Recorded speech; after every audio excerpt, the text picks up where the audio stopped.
अस्सलाम वालेकुम नाज़रीन, प्रोग्राम कराची टुडे और मैं हूं आपका मेज़बान बिलाल खान। आज बड़े शर्म के साथ इस मौजू को आज डिस्कस करना मैं समझता हूं कि जिम्मेदारी है। और शर्मनाक सूरत हाल ये है कि जो आपने अभी फुटेज देखी स्टार्ट के में वो कोई गली महल्ले में जो खेल कूद करने वाले मंचले नहीं थे, बल्कि ये इलेक्टेड नुमाइंदगान हैं, ये एमपीएज हैं जो सिंध असम्बली के अंदर जब इलेक्ट होकर अपने अपने हलकों से जाते हैं और नुमाइंदगी करते हैं आप लोगों की, जो मेरा प्रोग्राम इस वक्त देख रहे हैं और सुन रहे हैं। जिस तरह से हाथापाई की गई, लड़ाई झगड़ा किया गया और बदकलामी की गई और नाजेबा गुफ्तगू की गई, ये मैं समझता हूं इनको जेब नहीं देता और इनको यहां बैठने का शायद हक भी नहीं है। जिस तरह से इनकी आज बॉडी लैंग्वेज थी, मामला शुरू होता है कल एक वीडियो मंजर आम पर आती है 3 एमपीएज पीटीआई के, जिसमें करीम बख्श, गबोल, शरियार शर और असलम अबड़ो जो है वो वीडियो में ये कहते हैं कि भाई हम पीटीआई को जो सेनेट के अंदर सपोर्ट नहीं करेंगे। उसके बाद ये गायब हो जाते हैं। पीटीआई वाले कहते हैं कि पीपल्स पार्टी ने अगवा कर रखा है इन एमपीएस को। बहरहाल आज इजलास जब शुरू होता है तो इजलास में ये तीनों एमपीएज वहां पर शिरकत करते हैं, हाजिरी देने आते हैं। जैसे ही आते हैं तो हुकूमती जो अराकीन हैं वो बड़ा वालेहाना इस्तकबाल करते हैं, जिस पर पीटीआई के जो एमपीएज हैं शायद उनको बुरा लगा या क्या मामला था, अब घेरा तंग कर दिया इन तीनों एमपीएस के इर्द गिर्द और कहा कि आप बताएं कि आपने वीडियो क्यों मंजर आम पर लेकर, और सच बताएं। अब ये बताने की कोशिशें की गई, हाथापाई तक बात पहुंच गई, फिर मामला यहां रुकता नहीं है। आज मैं पीटीआई की बॉडी लैंग्वेज पे जरा बात करना चाहूंगा। ये किस किस्म की बॉडी लैंग्वेज है, ये किस किस्म की तब्दीली है जब बाहर निकलते हैं असेंबली से और गुफ्तगू की जा रही होती है। अपोजिशन लीडर हलीम आदिल शेख साहब जब मीडिया से गुफ्तगू करते हैं, एक सहाफी सवाल करता है और वो सवाल इतना चुभता है जाकर अपोजिशन लीडर को। वो ये कहते हैं कि ये लिफाफी सहाफी है, ये पीपल्स पार्टी का सहाफी है, ये पीपल्स पार्टी की जबान जो है वो बोल रहा है। जब आईना दिखाया तो इतना बुरा लग गया। जब आपके ऊपर ये फायर्स हुए, आपके लिए जब आपकी गिरफ्तारियां हुई, जब मीडिया बैठा हुआ था, तब आप उसको मीडिया को सपोर्ट करते थे। बहरहाल ये कहानी उस वक्त की चल रही है। उसके बाद हलीम आदिल शेख साहब की एक वीडियो आती है जिसमें तमाम सहाफी बिरादरान से माजरत की जाती है कि मुझसे जो भी तलकलामी हुई वहां प्रेशराइज थे, मामला कुछ और था, इस वजह से तलकलामी हुई, लेकिन माजरत ख्वाह हैं। यहां पर उन्होंने माफी भी मांगी, इसको भी मैं कोट कर देता हूं। और अब ये बात सामने आ रही है कि ये जो 3 एमपीएज हैं ये क्यों बागी हो गए हैं अपने ही लोगों से। वो ये कहते हैं कि गवर्नर हाउस के अंदर कहा जा रहा है कि आप इन्हीं को वोट दें। जब मैंने, आपको याद होगा नाज़रीन, माजी में भी कहा था, जब अपोजिशन लीडर की तब्दीली की जा रही थी, फिरदौस शमीम नकवी से हलीम आदिल शेख का सफर, इसके अंदर कुछ एमपीएस थे जो राजी नहीं थे। आज वो बातें खुलकर सामने आ रही हैं। मैंने तो कोट किया था, बहुत बड़ा फिगर किया था, 17 एमपीएस को कोट किया था मैंने, लेकिन यहां पर कुछ 3 एमपीएस हैं जो कह रहे हैं कि हम सेनेट के अंदर फैसल वाडा साहब को और जो दूसरे हैं सैफुल्लाह साहब, उनको वोट नहीं देंगे, इनकार कर दिया है। मामला क्या है, इसी पर बात कर लेते हैं। पीपल्स पार्टी की जानिब से एमपीए डॉक्टर सोराब सरकी साहब हमारे साथ मौजूद है। डॉक्टर साहब बहुत शुक्रिया, काफी अरसे के बाद आज आप मेरे प्रोग्राम का हिस्सा बने। डॉक्टर साहब ये बताएं कि ये जो मामला आज सिंध असेंबली में देखा गया, ऐसा क्या हुआ कि उन 3 एमपीएस का इस्तेकबाल आज आपके अराकीन, आज हुकूमती अराकीन कर रहे थे? क्या मान गए, बात मान गए आपकी? देखिए, बात यह है कि आपने रात को सही फरमाया जो आपने कहा कि रात इनकी वीडियो आई और उन्होंने कहा कि हम पार्टी से नाराज हैं और जो कैंडिडेट उन्होंने दिए हम उनको लाइक नहीं करते हैं, पसंद नहीं करते हैं, वो कैंडिडेट सही नहीं है। हम और इसके साथ साथ ये भी कहा कि हमें वो रिस्पांस नहीं दिया जाता है और अहमियत नहीं दी जाती, खासतौर पर सिंध के हवाले से उन्होंने शिकायतें की। और यहाँ तक कहा कि जो हमारे वफाकी वजीर हैं वो भी हमारे नाम तक नहीं जानते हैं और हमारी कोई सपोर्ट नहीं है, कोई सुनवाई नहीं है और हम अपने हलकों से जीत के आए हैं और हम लोगों के काम नहीं कर पा रहे हैं, तो लोग हमें वहाँ पर प्रेशराइज कर रहे हैं और हमें कह रहे हैं कि आप जीत के आए तो आप काम क्यों नहीं कर रहे हैं, आपकी मरकज में हुकूमत भी है, अपोजिशन तो नहीं है, उसका बहाना भी नहीं बनता। लेकिन ये है कि आज जो मतलब फिर वो आए और जिस तरह उनको जद कोप किया गया, आपने खुद देखा, और उनको धमकियां दी गई, तो ये तो पाकिस्तान की पॉलिटिक्स में क्या दुनिया की पॉलिटिक्स में होता रहता है। लोग जो है वो इख्तलाफात करते हैं, लेकिन आज जो सिंध असेंबली में जो रवैया पीटीआई ने रखा, जिस तरह जबरदस्ती और मारपीट और उसके बाद जिस तरह आपने जिक्र किया हलीम आदिल जिस तरह की लैंग्वेज इस्तेमाल कर रहे थे, जो अल्फाज इस्तेमाल कर रहे थे, अच्छा मैं तो वो डॉक्टर अल्फाज साहब यहाँ एक पर एक बयान एक भी नहीं एक कर एक सकता। सवाल यहाँ पे बनता है ना कि जी जिस जी। तरह ये असेंबली में एंटर हो रहे हैं तीनों एमपीएस और बड़ा वालेहाना इस्तकबाल किया गया हुकूमती अरकान की जानिब से, तो मैं ये ना समझ लूं कि जरदारी साहब की क्लीन सुई भी करने जा रहे हैं सेनेट में। देखिए वालियाना इस्तकबाल एयर सच इसलिए मेरे ख्याल में कुछ मेंबरों ने किया कि वो अपोजिशन तो है पीटीआई के साथ। हाँ जब उन्होंने पीटीआई के साथ इख्तलाफ किया हाँ। तो उनको इख्तलाफ किया और उनका ये फैसला जो गवर्नमेंट में लोग बैठे हुए हैं पीपल्स पार्टी के, उन्होंने समझा कि उन्होंने अच्छा फैसला किया है। हम तो अच्छा, तो कह रहे ऐसा हैं तो कि नहीं है कि कोई राब्ता तो नहीं हुआ आपका इन तीनों एमपीएस से, आपकी हुकूमत का? उन्होंने किया और राब्ता, या आपने राब्ता किया हो? देखिए राब्ता इन्होंने, मैं एक गुजारिश करूं, इन्होंने खुद ये जितने भी 3 एमपी जो आप बता रहे हैं, अच्छा इन्होंने खुद कल एक वीडियो पैगाम अपने पेज से, अपने फेसबुक से पूरे नाजरीन के लिए या सुनने वालों के लिए, अपने हल्के वालों के लिए, पूरे सिंध, पूरी दुनिया के लोगों के लिए उन्होंने वीडियो पैगाम इन्होंने अपने फेसबुक पे अपलोड किए, जो आपने भी सुने, मैंने भी सुने, तीनों जी। एमपीएस ने वॉलेंटियरली। और ये इल्जाम लगाया गया कि इनको अगवा किया गया है। अगवा कोई किसी को नहीं करता है।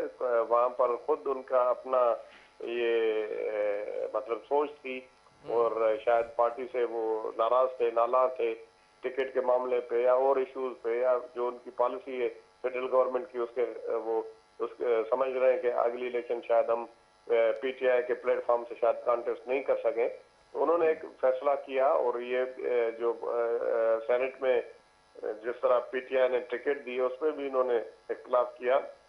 उसके नतीजे अच्छा, में ये तो इस तरह अंदरूनी देखें, अंदरूनी इस तरह मामलात थे ना देखें बिलाल भाई, पार्टी इस के। तरह मेरी मेरी मेरी बात सुने, इस तरह पहले भी हुए। पाकिस्तान पीपल्स पार्टी के भी लोग दूसरी गवर्नमेंट जो थी मुशर्रफ की उसमें गए काफी, और एमक्यूएम के लोग, मैं तो खुद असेंबली में 93 से एमक्यूएम के लोग आए पीपल्स पार्टी के अंदर, उन्होंने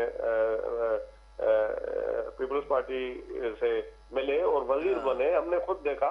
लेकिन ये पहली मर्तबा मैंने देखा जिस तरह ये हाँ मार धाड़ और ये पकड़ धकड़, और इस तरह जिस तरह कोई मतलब एक मेंबर को जिस तरह खींच रहे थे जबरदस्ती, ये तो मैंने पहला वाकया देखा। फिर उसके रिएक्शन में पीपल्स पार्टी के लोगों ने भी उसको बचाव कराने की कोशिश नहीं, की। आपको ये आपको आपको नहीं लगता डॉक्टर साहब कि ये पार्टी का अंदरूनी मामला है? ना तो आपके पास उन्होंने शमूलियत दी है, ना तो कोई ऐसा इजहार किया है, तो पार्टी का अंदरूनी मामला है ये, इसको अंदरूनी नहीं रहना चाहिए। नहीं, असेंबली के अंदर तो सब हम असेंबली के मेंबर हैं, और अगर वहां पर कोई जबरदस्ती किसी को मारे या वो जबरदस्ती उठाए, तो ये गबोल साहब ने तो एक बयान दिया था ना, बयान ये दिया था कि मैं पीटीआई को वोट नहीं करूंगा। तो पीटीआई को वोट नहीं करने की उसने बात की, और पीपल्स पार्टी को वोट देने की बात की। तो जाहिर है फिर एक आपका जो वोटर होता है मोरली उसकी सपोर्ट आदमी करता है कि हमें वोट दे रहा है। तो अच्छा, जब वो असेंबली के अंदर आया ये और अचानक से ऐसी तब्दीली कैसे आ गई कि उनका एमपीए वोट आपके ये पास? ये तब्दीली हाँ, इसलिए आई है कि तब्दीली सरकार जो है ना वो टोटली फेल हो चुकी है, काम नहीं कर पा रही है कराची के अंदर। साईं सरकार ने एक एक का पता रख दिया है क्या? नहीं, साइंस सरकार तो एक मैं बात बताऊं कि पाकिस्तान पीपल्स पार्टी हाँ जो है वो एक मैच्योर हाँ। जमात है, और उसके भी बहुत सारे मेंबर, आपको पता है कि कई मरतबा उनके मेंबर लोटे बन चुके हैं। मोहतरमा बेनजीर भुट्टो नहीं, के ऐसा क्या कर साहिबा दिया के साईं सरकार ने कि उनका एमपीए आपकी तरफ जो है वो गर्विदा हुआ है? मेरा ख्याल बस गिलानी वो साहब ये के बेटे की वीडियो देखिए, वो भी कुछ कर रहे हैं सर। सर, ये तो मैं आपको बात बताऊं, जी। बात ये है कि इलेक्शन में जो आदमी खड़ा होता है, हाँ जब सीक्रेट बैलेट है बिलाल भाई, वो तो अपनी कंपेन तो कर सकता नहीं, है। अगर कोई सीक्रेट बैलेट है मैं तो रात 12 बजे हाँ। के बाद कोई कंपेन नहीं हो सकती। नहीं, कोई सीक्रेट भी अगर बैलेट है तो मतलब क्या क्या पैसे चलेंगे, फिर हॉर्स ट्रेडिंग चलेगी क्या? ये तो कहीं नहीं लिखा ना सर। किसमें जी। सीक्रेट बैलेट है आप कह रहे हैं, तो क्या फिर ये जो वीडियोस आ रही हैं, जो मामलात दिखाई दे रहे हैं, ये सब तो कहीं नहीं लिखा कि ऐसा भी होना चाहिए? नहीं, ये जब सेनेट के जब चेयरमैन के अदम एतमाद की तहरीक आई, तो 14 सेनेटर वो कहाँ गए, किसने वहां पर किया? ये तो होता है। और उसमें नहीं, जब उन्होंने भी तो वोट दिया ना, उन्होंने क्या पैसे लिए थे? नहीं, वोट तो दिया ना, हाँ वोट तो दिया ना संजनानी हाँ साहब को। हाँ अब हाँ। पैसों का तो अब पता नहीं है। अब पैसे तो यहाँ पर भी कोई, मेरे ख्याल में कोई ऐसी बात नहीं है जिसमें कोई किसी को कोई वीडियो आई है, कोई उसको पैसे दे रहा है, कोई ऐसी बात मेरे नहीं, ये मेरी मैं नहीं नजर कह से रहा, नहीं ये है तो कुछ। सुप्रीम कोर्ट कह रहा है ना कि पैसे भाई नहीं चलने चाहिए, हॉर्स रेडिंग नहीं होनी चाहिए। 18 की वीडियो शायद आप भूल गए, मैं फिर चलवा देता हूँ। 18 में जो कुछ होता रहा, नहीं नहीं, वो बिल्कुल कुछ 18 एमक्यूएम के में लोग थे, खैबर कुछ पीटीआई के अरकान थे, आप ही के लोग भी खैबर बैठे हुए थे। वो वीडियोस याद है सर आपको? नहीं नहीं, हमारे लोग नहीं है, वो सारी पीटीआई की है। वहां पर जो है ना, वो ये जो खरीद फरोख्त हो रही है, वहां पर जितने भी वीडियोस आए तकरीबन मेरे ख्याल में, जो हमारा सिंध से तो कोई ऐसी वीडियो नहीं आई, वो खैबर पख्तूनख्वा की वीडियो है। और उसमें पीटीआई के 20 मेंबरान खुद पीटीआई वालों ने निकाल भी दिए थे पार्टी से।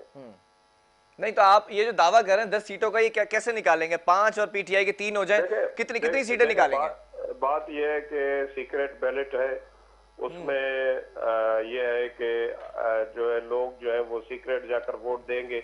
हाँ। उसमें अब कुछ लोग ऐसे हैं जो उन्होंने यही समझा कि हम सीक्रेट ही वोट देंगे। कुछ लोगों ने ये सोचा कि ये अच्छा मौका है, पार्टी भी हमें रिस्पांस नहीं दे रही है, काम नहीं कर रही है, वो इज्जत नहीं है, और मुल्क की जो उनकी पॉलिसियां हैं वो सही नहीं है। और उन्होंने वो जो है वो जो सेनेटर्स हैं खासतौर पर सिंध में जिनको टिकट्स दिए गए पीटीआई की तरफ से, उनकी पार्टी वालों ने उन पे बड़े एतराजात उठाए। और उन्होंने ओपन होकर ये फैसला किया कि ओपन होकर आकर उन्होंने कहा कि हम उनको वोट नहीं दे रहे। और अभी तक जो है दो, अच्छा, आपको पता पीपल्स है कि पार्टी दो, बड़ी बड़ी गर्म नजर आ रही है सेनेट इंतखाबात के लिए। शाह साहब की भी, नासिर शाह साहब की ऑडियो भी एक लीक हुई है।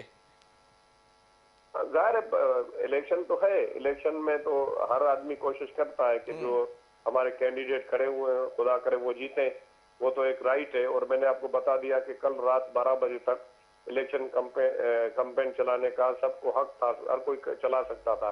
लेकिन इलेक्शन कमीशन की अभी मना है, कल रात से 12 बजे के बाद अभी कोई कैंपेन नहीं है, कोई भी नहीं कर रहा है, कर रहा होगा। अगर कोई करेगा तो उसकी वायलेशन करेगा।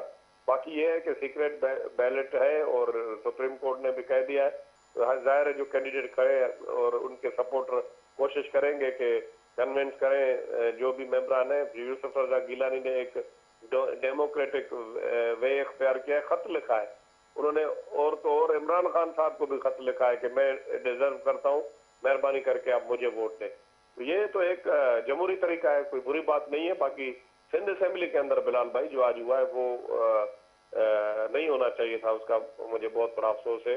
और उसके बाद जो मीडिया टॉक के दौरान जो लैंग्वेज इस्तेमाल की गई है साथियों के लिए, सियासतदानों के लिए, ये भी नहीं होनी चाहिए। चलें चलें, ठीक है, बहुत शुक्रिया डॉक्टर सराब सर के हमारे साथ मौजूद है, एमपी पाकिस्तान पीपल्स पार्टी की जानिब से।